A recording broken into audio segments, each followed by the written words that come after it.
안녕하세요. 힐링토크 회복의 정선입니다. 제가 저희 작가 소개를 통해서 얼마 전에 너무 멋진 화가 한 분을 소개받았는데요. 아무래도 외국분이라 만나지 못했고요. 그녀의 작품으로 만나봤어요.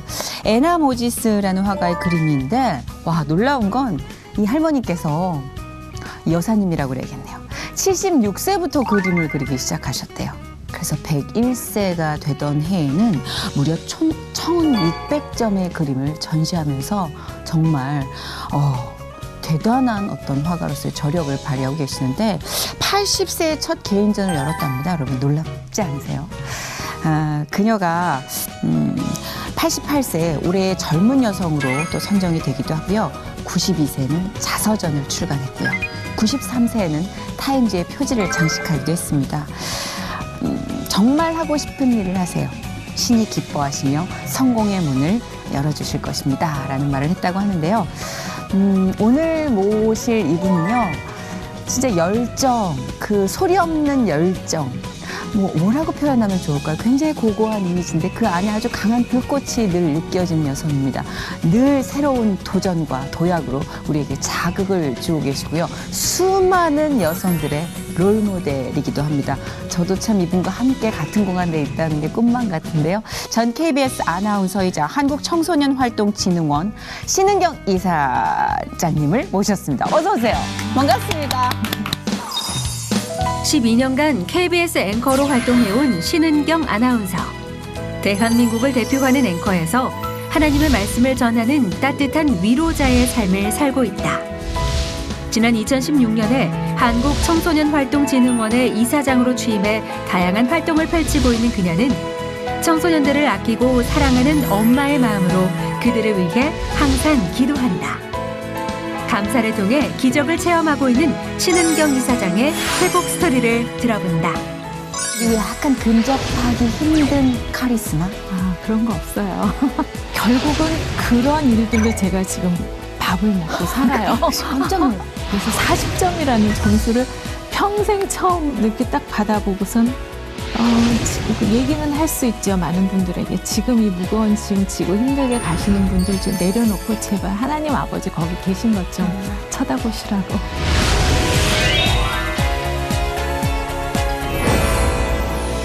이사장님이세요? 네. 아니 저는 항상 이미지로만 뵈서 네. 사실 약간 긴장도 되고요. 왜요? 왜냐면 제가 예전에 뵀을 때 그 뭔가 정말 도시의 여성이랑 저런 모습. 좀 방송의 꽃, 여성 앵커랑 저런 모습이지 그렇고 말고 뭐 이런 이미지를 다 갖고 계셨어요. 아유, 그랬어요. 그리고 네. 약간 근접하기 힘든 카리스마. 그런 거 없어요. 근데 실제로 뵀을 때 훨씬 더 여성하고 네. 좀 편안한 느낌을 더 많이 받았지만. 감사합니다. 저는 선희 씨 네. 만나서 정말 반가운데요. 원래는 안 나오려고 그랬어요. 왜냐하면 예. 선희 씨가 제 얼굴에 반쪽밖에 안 돼가지고 그래서 나오지 말아야 되겠다 그러다가 너무 보고 아닙니다. 싶어서 왔습니다. 감사합니다. 저 살아생전 이런 칭찬 처음 들어요, 진짜. 아니, 정말 너무 과찬의 말씀을 해주시는 건데, 저는 사실요, 정말로 되게 약간, 카리스마가 넘쳐서 이렇게 도도한 어떤 이미지실까? 정말 머릿속으로 그림을 많이 그렸었어요. 그래요? 저는 직접 만나야 돼요. 저 전혀 맞아요. 그런 거 없어요. 네, 진짜 그런 것 같아요. 잘 웃으시고. 네. 예. 근데 실생활에서 약간 허당기도 있으세요? 모르겠어요. 저는 그런 거 없으세요? 그럴 때가 있어요. 좀, 반전 좀 매력. 부족해요. 그래서 다른 사람들이 기대하는 것보다 늘 왜 저기밖에 안 될까 뭐 이런 거. 아니 왜냐면 왜 이런 질문 했냐면 네. 그 굉장히 뉴스에서 뵐 때는 네. 떡 부러지는 이미지로 강의하실 때도 너무나 차분하고 멋있지만 그런 분들이 왜 기계치라거나 방향치라거나 이런 반전 매력이 있잖아요. 네. 본인이 좀 허당 소리를 듣는 분야는 어떤 분야세요? 글쎄. 혹시 만능? 아니에요. 그렇지 그죠. 않아요. 네, 그럼 안 돼요. 저는 계산을 잘 못하고 숫자를 잘 기억을 못하고요. 네, 그래서 지금 뭐 나이도 잘 계산을 못하고 있어요. 나이스 투 미츄. 반갑습니다. 전 숫자 완전 못하고요. 곱셈 넘어가면 덜덜덜 떱니다. 당황해서. 그래서 뭐 이렇게 재정 관리 이런 거 잘 못하고 그래서 뭐 이제 집에 왜 세금 내고 이런 거 잘 못해서 남편이 다 해줘야 되고. 아 진짜. 와 소울메이트를 만났네요. 저 진짜 숫자 모르거든요. 네, 그 외에도 너무 많아요. 그런데 근데 진짜 네. 그런 걸 좀 자주 알려주세요. 그러면 진짜 저 네. 많은 아 그래요? 예, 그게 더 그렇게 좋은 좀, 거예요? 예, 친구 신청이 본물을 탈 겁니다. 아, 네. 신은경 씨 모시고 진짜 저희가 이제 1시간 동안 하나님과 함께하는 이분의 삶은 어떤 건가, 그리고 이분이 소명으로 갖고 계신 그 축제 같은 숙제는 무엇인가 좀 들어봐야 될 것 같은데요. 일단은 처음 보자마자 저희 모두 그랬어요. 헉! 방부제야, 방부제. 진짜로 그냥 저희는 아까도 말씀드렸듯이 카메라 이미지만 뵀으니까 변함이 없어요. 그때보다. 아 그래요? 네. 근데 뭐 옛날에는 진짜 훨씬 더 막 날씬했죠. 이 모습으로 9시 뉴스를 했으면 큰일 났겠지만 시간이 좀 많이 지났고 또 네. 그거에 따라서 자연스럽게 그냥 변화된 모습이라서요. 그냥 진짜. 이대로 좋습니다. 저는. 진짜 자연스럽게. 아니, 혹독한 자기 관리 아니세요? 아니요, 그것도 잘 못하는 그래요? 편인데요. 최근에는 그래도 참 감사한 건 청소년 관련 일을 하다 보니까 저희 직원들이 전부 젊고 활기가 넘치고요. 아, 네. 또 때마다 만나는 청소년들이 있어서 저도 모르는 사이에 아마 그건 마음이 젊어지는 게 아닌가 하는 생각은 들어요. 그거는 좀 좋은 것 같아요. 왜냐하면 주변의 역동적인 에너지 무시 못하거든요. 네, 네. 예. 요즘 지금 말씀하신 그 청소년 관련 네. 일을 하시면서 굉장히 바쁘게 지내고 계시는데 네. 구체적으로 어떤 일인지 좀 궁금해요. 제가 있는 곳이 청소년 활동진흥원이라는 곳인데요. 네. 여성가족부 산하에 있는 공공기관이거든요. 아. 그러니까 청소년 활동에 관한 그 청소년 법이 있어요. 네. 그 법에 따라서 정책들을 마련하고 그 정책을 실현하는 기관이라고 생각하시면 돼요. 근데 뭐 여러 가지 이제 하죠. 국가 간의 여러 청소년들 서로 교류도 하고 네. 또 나라의 정책을 이렇게 만드는 걸 청소년들이 직접 해보기도 하고 또 봉사활동을 하도록 우리가 많은 정보 제공을 하고 뭐 그 외에 이제 수련활동, 뭐 탐험활동 이렇게 하도록 또 하고 저희가 그 5개 전국에 국립수련원이 있어요. 커다란 그 국립수련원에 있어서 거기서 직접 수련활동, 탐험활동도 하고 있고요. 네. 뭐 여러 가지를 하는데 쉽게 말하면 저는 간단하게 학교에서는 공부를 하지만 공부 외의 모든 활동을 하는 데다 이렇게 생각하시면 오히려 편하실 것 같아요. 제일 좋은데 아닌가? 네. 공부 외에 모든 활동. 네. 청소년 때 가장 솔깃한 분야인데. 그래서 이렇게 몸으로도 활동하고 봉사하고 또 그 외에 인성교육이라던가 또 문화활동하는 것도 도와드리고 뭐 또 이제 조손가정이나 또 맞벌이 부부 같은 분들은 아이들이 학교 끝나고 나면 뭐 돌봐줄 사람이 막 없잖아요. 그러면 방과 후 아카데미 이런 또 프로그램을 진행해서 네. 아이들이 학교 끝나고 가서 공부도 하고 밥도 먹고. 그러니까 너무 좋은 게 네. 사실 아이들이 저도 그랬지만 그 나이 때 아이들이 제일 듣기 싫은 게 뻔한 얘기하는 거거든요. 누가 모르나 싶은 말 있잖아요. 아, 부모님 네. 말씀 잘 듣고 학교 생활 잘하고 추상적인 어떤 비전만 제시하면 좀 갈증이 더 심할 텐데 들어보니까 구체적인 시스템 안에서 네. 신나게 놀 수 있게 해주니까 네, 네. 훨씬 더 좋은 결실들이 많이 맺히지 않을까. 그렇죠. 네. 아무래도 저는 정말 중요한 일을 우리가 한다고 생각하고 그러네요, 있어요. 진짜. 네. 저도 사실 관심이 굉장히 많은 분야거든요. 왜냐하면 그렇습니다. 집안에 사춘기 청소년이 조카가 있기 네. 때문에 네. 그 질풍노도의 시기를 보면서 몇 학년이에요? 중2입니다. 네, 지금 나라를 지키고 있죠. 중2가. 국방의 어떤 지금 굉장히 그 중요한 시기를 네. 지나고 있을 때 우리나라 청소년들을 그 아이를 통해서 많이 보게 돼요. 정말 어떻게 보면은 똑같은 데서 똑같이 재단되고 있는 듯한 이 시스템. 네. 이 안에서 조금 뭔가 없을까 할 때 중요한 역할을 해주고 계시네요. 그 OECD 국가들 이렇게 조사를 해봤더니요, 우리나라 아이들이 가장 행복하지 않아요. 그러니까 공부는 제일 오랫동안 하고 네. 또 공부도 수학 능력도 뛰어나고 그런데 너 행복하니? 하고 물으면 행복하지 않다는 거예요. 그래서 저는 처음에 생각에 그 이제 아이들 공부하기 싫은데 시켜서 그렇구나 이런 생각을 했거든요. 네. 그런데 직접 청소년들을 직접 만나보니까 왜 행복하지 않냐 그랬더니 공부가 잘 안 돼서 그렇대요. 그 얘기를 통해 보면 그 어른들이나 이 사회가 갖고 있는 가치관은 공부를 잘하는 것이 좋은 것이다 하는 가치관이 있어요. 네. 그런데 그 가치관에 아이들이 다 부합할 수는 없잖아요. 1등은 한 명뿐이고 그러다 보니까 나머지 많은 아이들이 행복하지가 않은 거예요. 그래서 공부를 많이 시켜서 행복하지 않은 게 아니구나.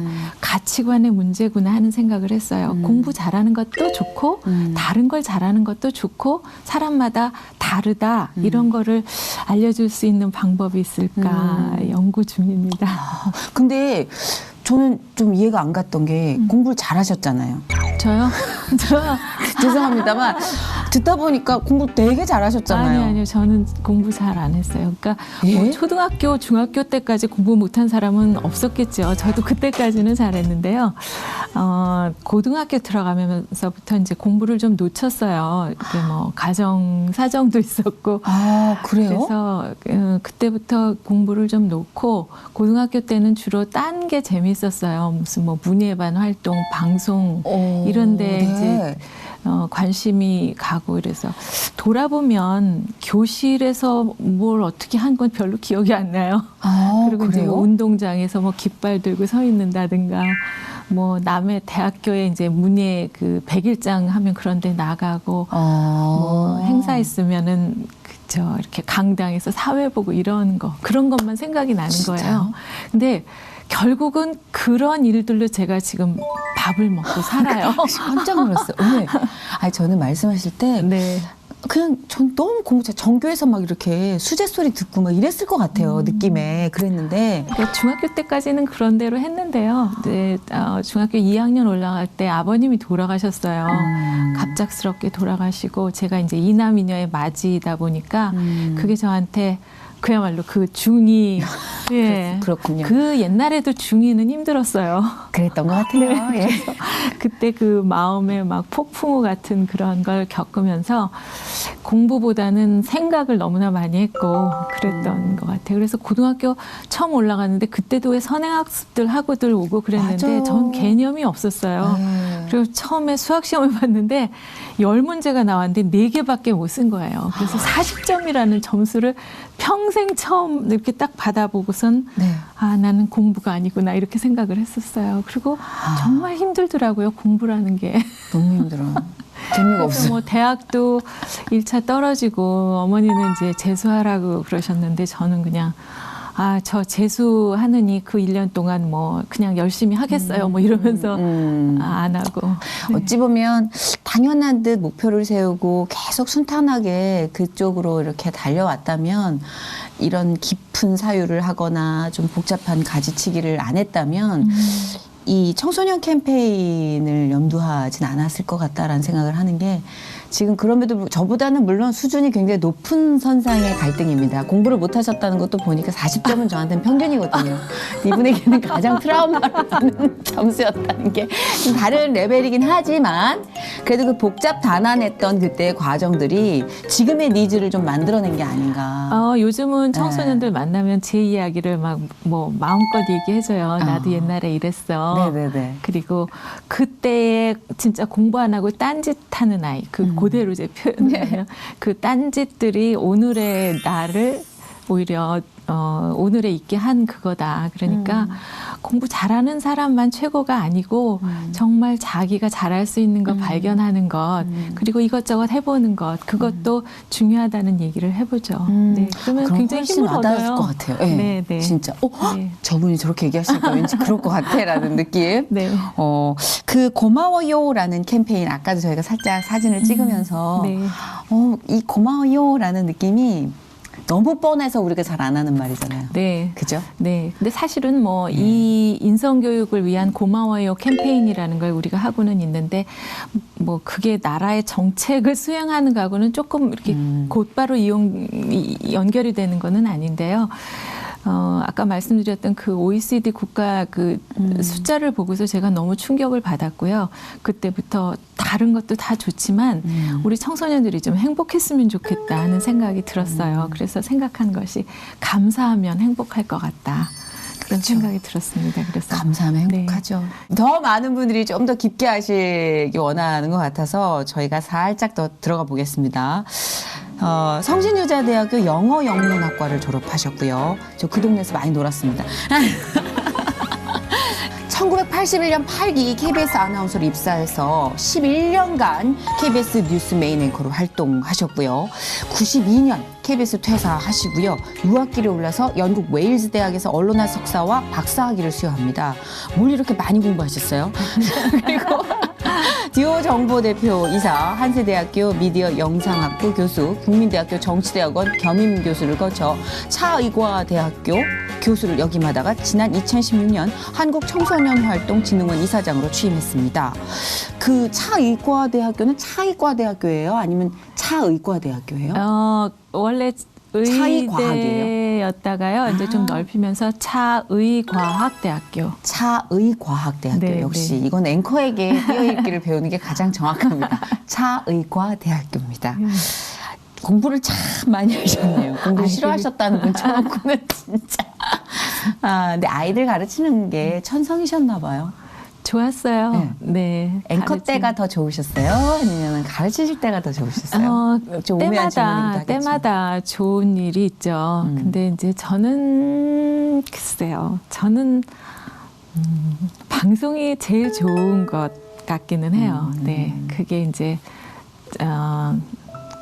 정말 좋은 저에게 맞고 제일 좋아하는 일이라고 생각이 되고요. 이제 학교에 가서도 이제 보내셨으니 제가 가고 싶다고 가는 건 아니었던 것 같고요. 거기서 무엇을 하라고 보내셨을까 하고 여쭤보죠. 그러면 거의 최근인데 네. 이제 2013년에 차의과학대학교를 가게 됐어요. 근데 조금 멀어요. 포천인데. 어느 날 이제 저에게 맡겨진 아이들이 저희 과에 이제 50명 학생이잖아요. 먼 길을 출근을 해서 아이들을 이렇게 앞에 놓고 있는데 갑자기 저에게 좀 나쁜 마음 같은 게 들은 거예요.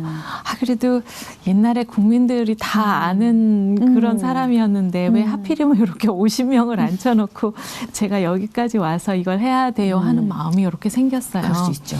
그런데 하나님께서 정말 좋은 마음을 가르쳐 주셨어요.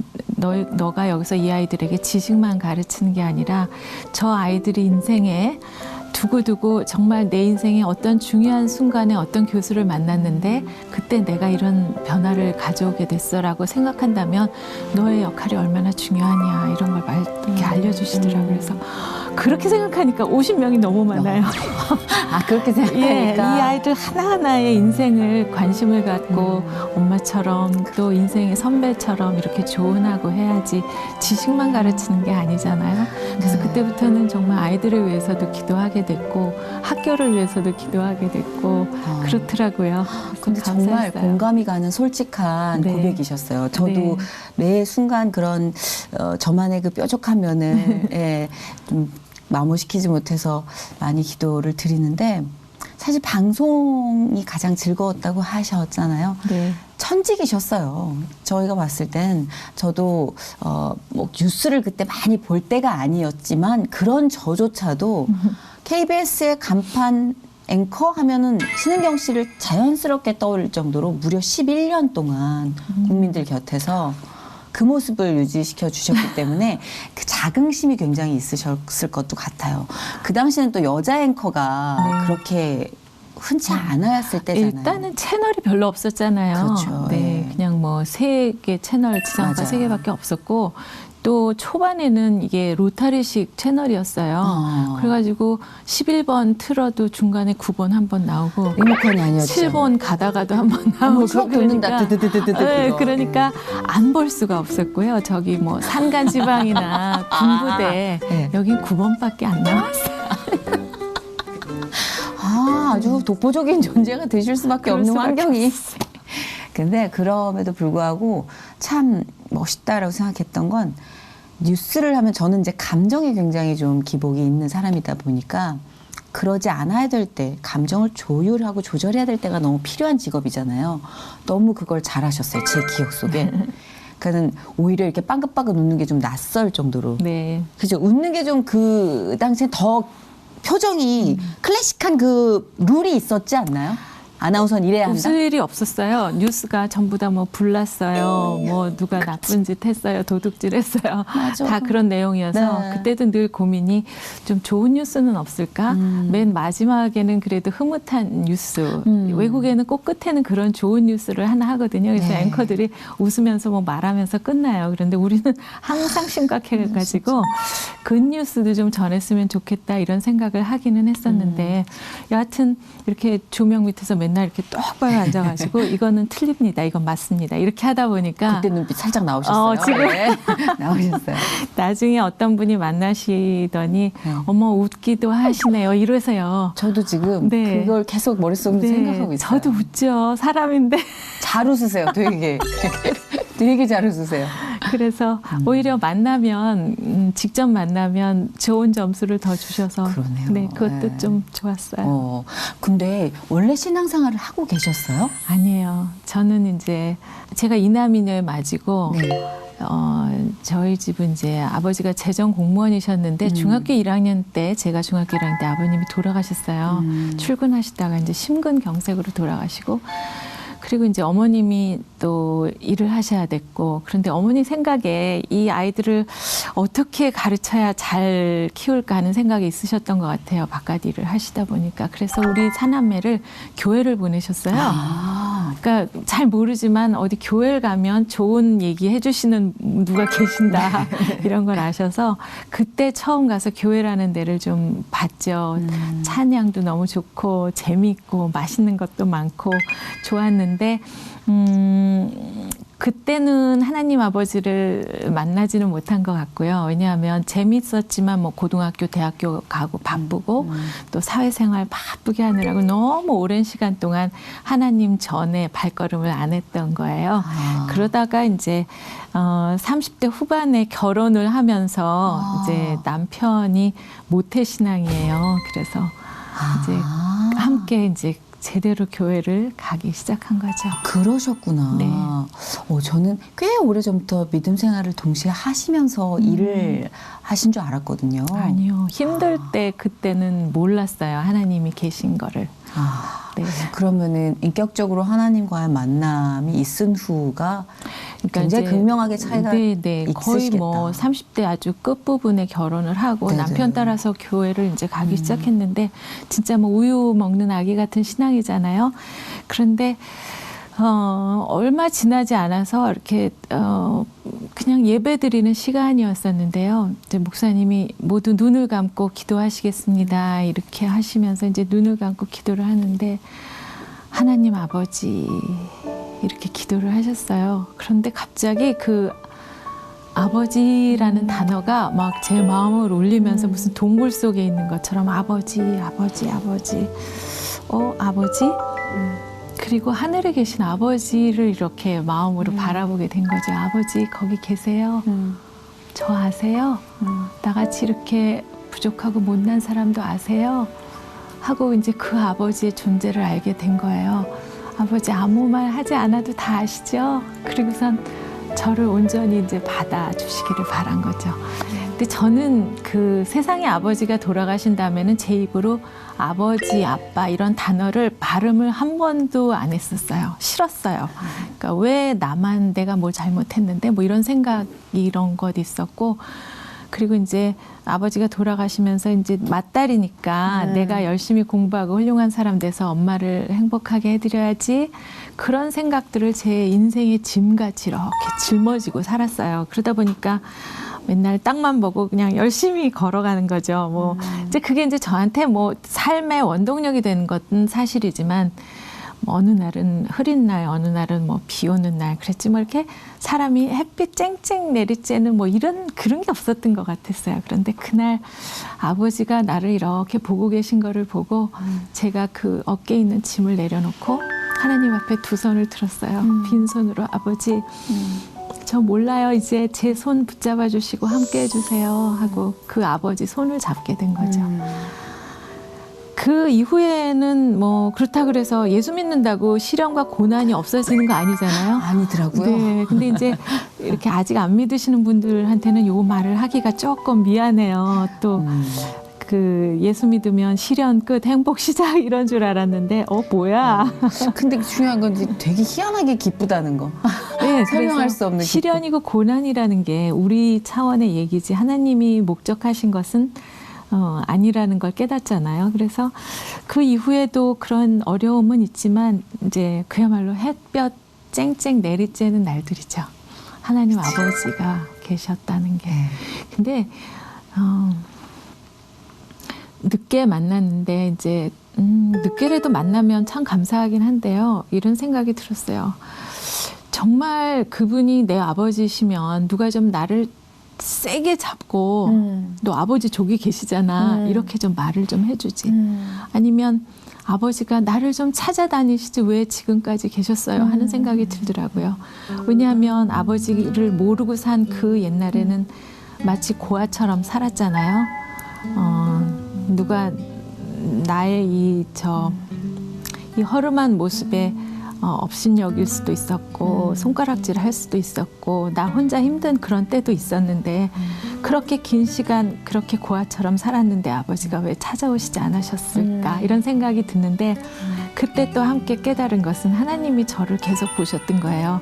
사랑하는 내 딸아 그 무거운 짐 내려놓고 나한테 좀 와 내가 너 도와줄게 하고 그렇게 부르고 찾으셨는데 그거 안 쳐다보고 그냥 이 무거운 짐만 지고 땅만 보고 걸었던 거예요.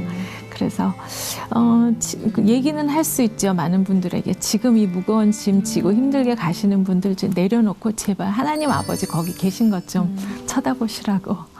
아주 네. 저 오늘 녹화하러 오는데 여기 C채널이 여기서 주차장에서 가까운 문이 하나 있고 이게 삥 돌면 오는 문이 있어요. 되게 춥잖아요.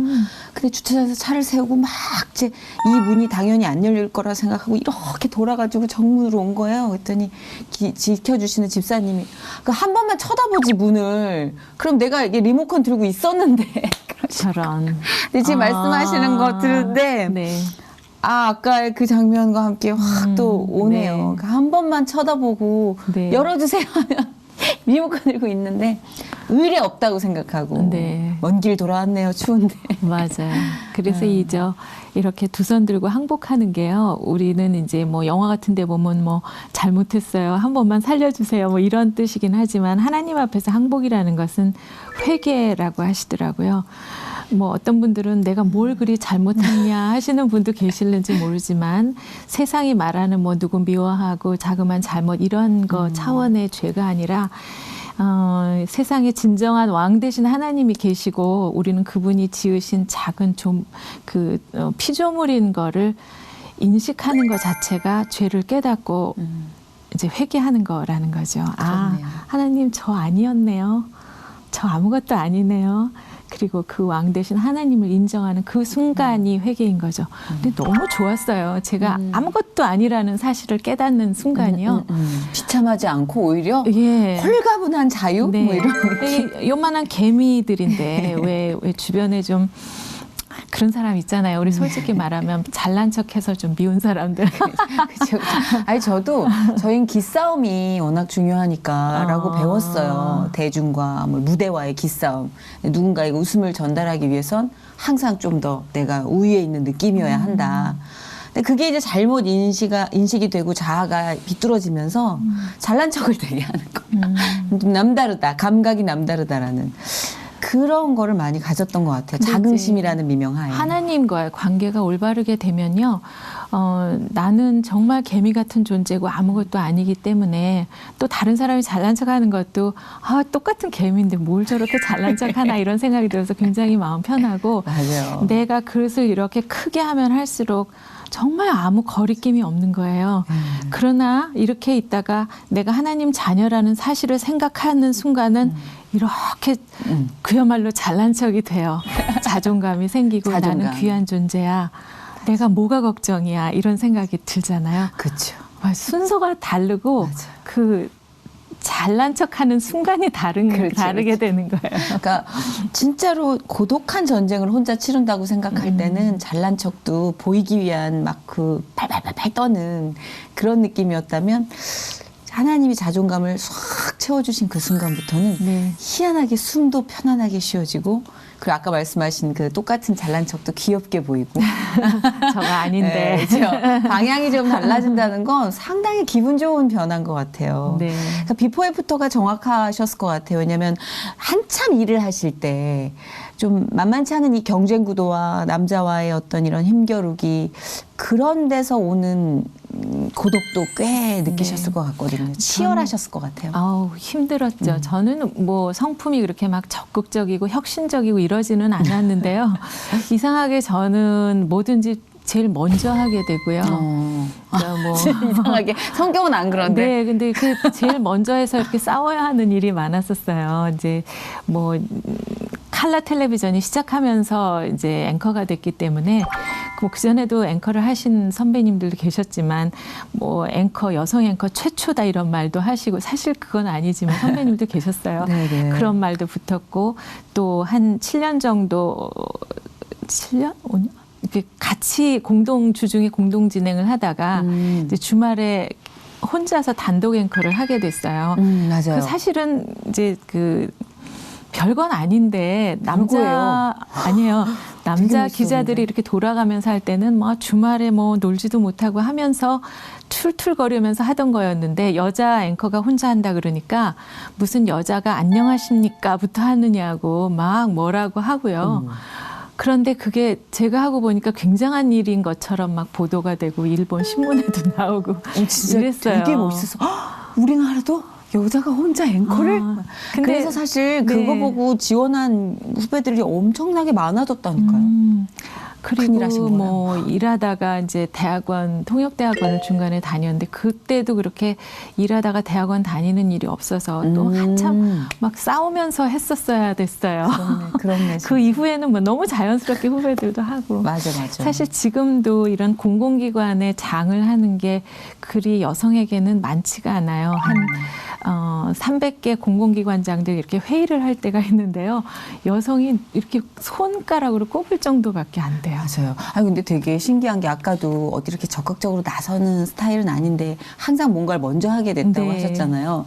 그러니까 아까도 문예반이었고 글 쓰는 걸 좋아했다면 뭔가 마이크를 잡고 이야기를 하고 이 선포하는 그런 성격은 아니었을 것 같은데 뭐 어떤 계기를 통해서 이렇게 방향 전환이 된 건가요? 아니면 네, 아까 말씀드렸지만 고등학교 올라가면서 이제 공부에는 나는 아니구나 이런 굉장히 그거 궁금합니다. 디테일하게. 그런 생각이 있었고 또 그 아버님 돌아가시고 나서 이제 그 침체된 것도 여전히 있었고 그 친구들이 이제 물어봐요. 처음 만났잖아요. 고등학교 가면 뭐 너네 집 어디야? 뭐 너네 동생 몇이야? 그래서 너희 아버지 뭐 하셔? 이렇게 물어봐요. 근데 제가 우리 아버지는 돌아가셨어. 이 말을 못했어요. 그게 뭐라고? 그게 뭐라고? 그땐 크죠. 네, 그때, 근데 어릴 때.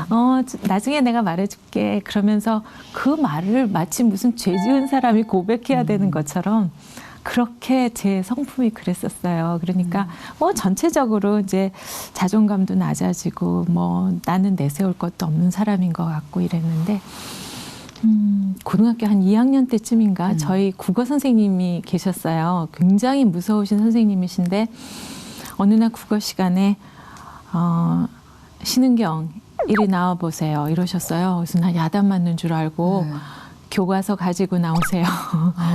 그 선생님한테는 교과서 이러면 혼났어요. 왜 교과서냐 교과서. 그래서 교과서를 들고 나왔더니 한번 읽어보라고 하시더라고요. 그래서 그 많은 학생 앞에서 책을 읽었어요. 그랬더니 선생님이 책 읽는 저를 이렇게 보시더니 됐어요 하시더니 이 많은 친구들 앞에서 칭찬을 해주시는 거예요. 여러분 어때요? 참 듣기 좋죠? 그러시는 거예요. 세상에 나한테 혼자만 칭찬을 해주셔도 너무나 놀랍고 그런 일인데 그 많은 친구들 앞에서 인정을 해주시고 저는 그 다음 날로 제가 다니던 진명여고의 공식 아나운서가 됐어요. 저는 방송반이 없었기 때문에 선생님이 지도해 주시고 무대에 서게 하시고 뭐 체육대회 때 이런 때 이제 그 장례 방송도 하게 하시고 신은경 너 아나운서 한번 해볼래? 그렇게 하시고 잘할 것 같다 이렇게 북돋아 주시고. 네. 선생님이 해주신 말씀 중에 진짜 좋은 게 듣기 좋다라는 말. 그러니까 잘한다 이것도 좋은데 얼마나 듣기 좋아 이게. 글쎄 말이에요. 오, 네. 진짜 내가 그런 존재야라고 확 채워지는 느낌이었을 것 같아요. 그 말씀 한마디가 오늘의 저를 있게 했어요. 그렇네. 그러니까 어른들, 선생님, 사회의 뭐 부모들, 멘토들 이런 분들의 역할이 얼마나 큰 거겠어요. 맞아요. 그 한마디 가지고 그 아이가 자라나잖아요. 네네네. 그 KBS 아나운서로 재직 중이실 때 제가 생각하는 거 그때 이산가족 관련 네, 방송을 하셔서 더 또 국민적인 이슈가 되셨었잖아요. 근데 그거 하시고 나서 유학을 가신 거예요? 아니면 그렇죠. 그 시점에서 이렇게 제가 뉴스 시작한 거, 예. 방송 시작한 게 81년이고요.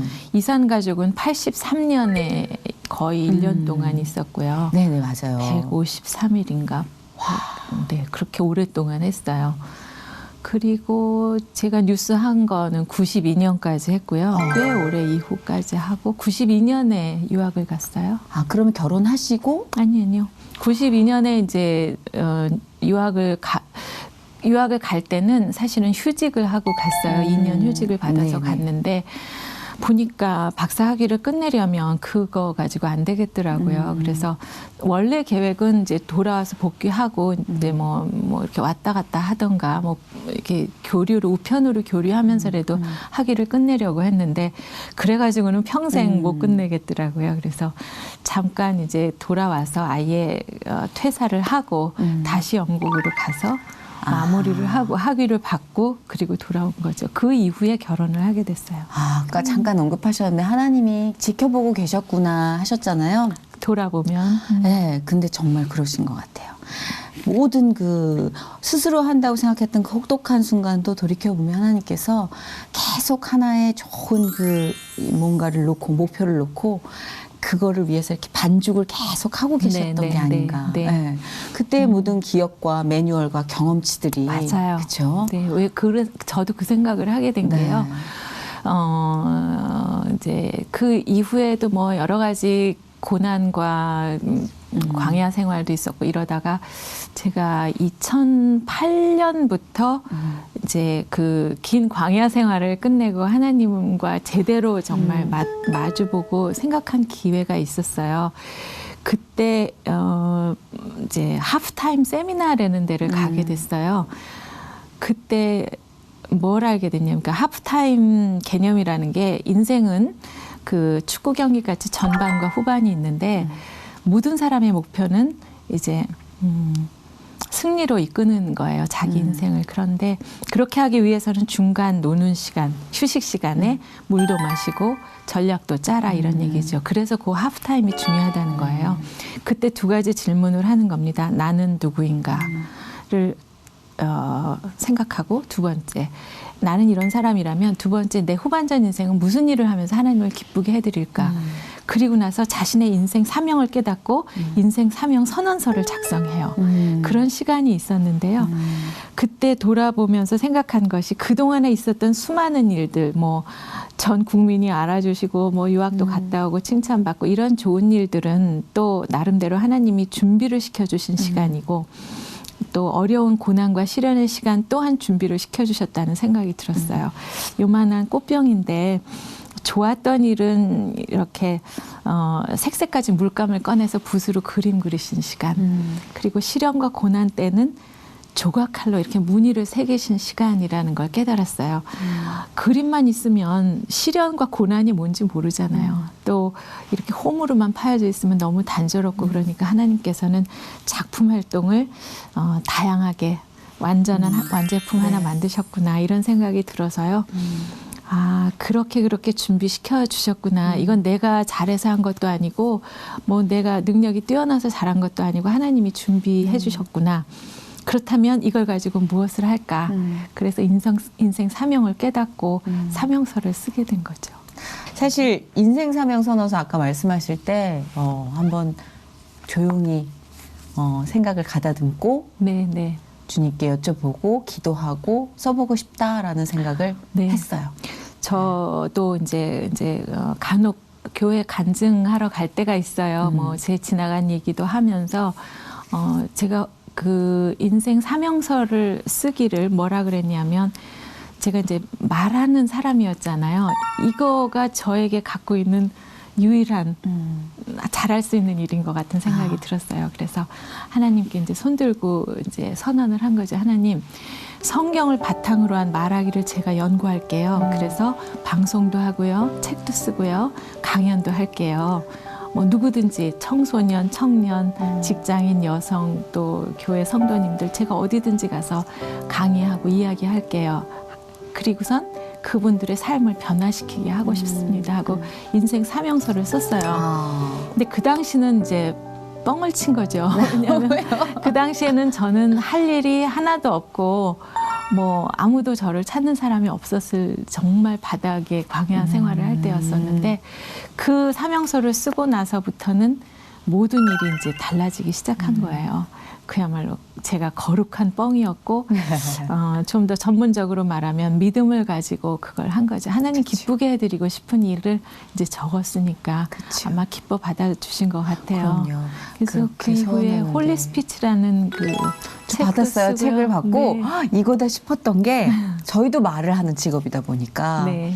이 말이란 게 어느 때는 너무나 무서운 검이 되기도 하고 또 불이 되기도 하고 야, 이거 온도 조절 못하면 내가 여러 사람 인생에 신뢰를 범할 수 있겠다. 뭐 이렇게 좀 섬찟할 때가 있어요. 근데 쉬워요. 하나님이 어려워요. 싫어하시는 말은 안 하면 되고요. 아, 그걸 하려고 그러니까 어려웠구나, 계속.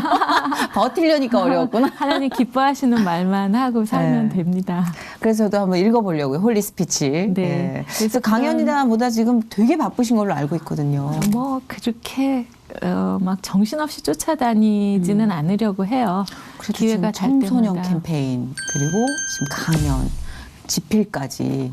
제가 봤을 때는 정신이 살짝 없을 것 같아요, 저라면. 네, 하나님이 저 바쁘게 사는 걸 좋아하지 않으세요.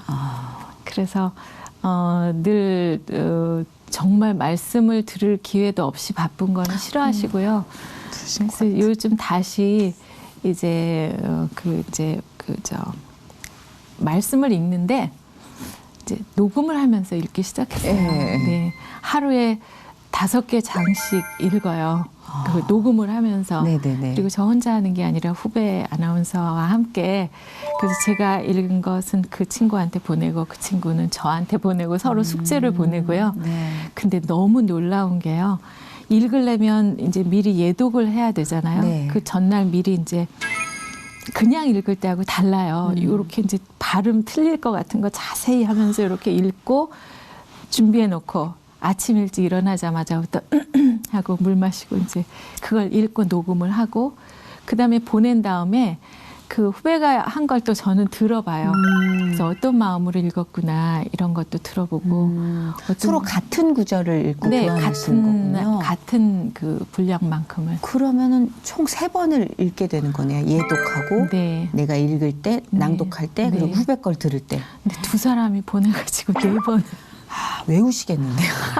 좋다, 근데. 너무 좋아요. 네, 챕터를 그렇게 뭐 많이 안 하더라도 일상생활에서 네, 네. 이렇게 얘기로 나눈다는 건 네. 좋은 아이디어인 것 근데 같아요. 5개 장인데요.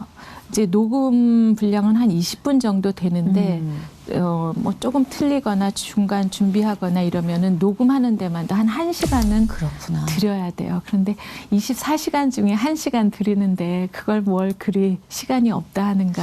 말씀으로 올리는 제사. 네네. 네, 그 정성을 생각할 때는 이게 하나도 허투루 쓰는 게 없다. 네. 그런 의미시죠. 해야 되겠네요. 해야 될 게 많네요. 지금 성명서 써야 되고. 말씀. 제가 진짜 올해 딱 들어오면서 하나님 저 말씀을 좀 더 많이 접하고 느끼고 진짜 씹고 맛보고 즐기고 해주세요 했는데 지켜지는 게 너무 힘든 거예요, 혼자는. 네. 저도 찾아봐야 되겠네요. 나눌 수 있는 사람을. 네네. 2명은 안 되겠고요. 좀 어려운 사람이랑 하세요. 아, 그래야지 숙제를 잘하게 돼요.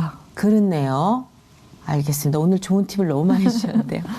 자, 오늘 또 1시간 동안 신은경 씨와 함께 자리에서 이야기를 나눠봤는데 오늘 어떠셨어요? 저는 진짜 덕분에 되게 편했다는 얘기를 게스트한테 한 적이 없는데 아. 저 진짜 편했어요 오늘. 네. 네. 저 뭐 대본이라고 먼저 하나 주셨잖아요. 네네네. 근데 그거 전혀 상관없이 진행하셔서 저도 좋았어요. 그러니까 엘리베이터 안에서 제가 이렇게 전체적인 구성에서 그냥 의식의 흐름대로 갑니다. 순서 신경 쓰지 마시고 편하게 얘기해 주세요 그랬거든요. 너무 네, 좋았고요. 집에 초대돼서 이렇게 차 마시면서 얘기 나누는 거 같았어요. 아, 그랬어요. 네. 너무 감사합니다. 시청하시는 분들도 그러셨으면 좋았어요. 우리 친구 신청 많아질 것 같은데요. 이렇게 잘 웃고 이렇게 재밌고 유연한 분이시라는 거를 오늘 깨달았네요. 혹시 지금 이제 청소년 캠페인 외에 좀 중보를 부탁하실 기도 제목 있으세요?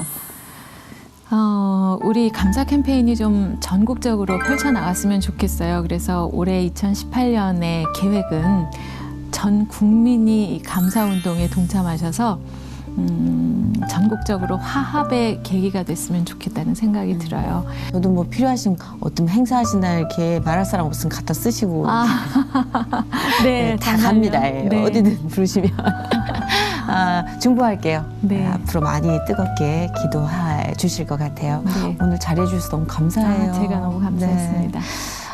멋지십니다. 사랑합니다, 주 안에서. 고맙습니다. 기회 네, 주셔서. 고맙습니다.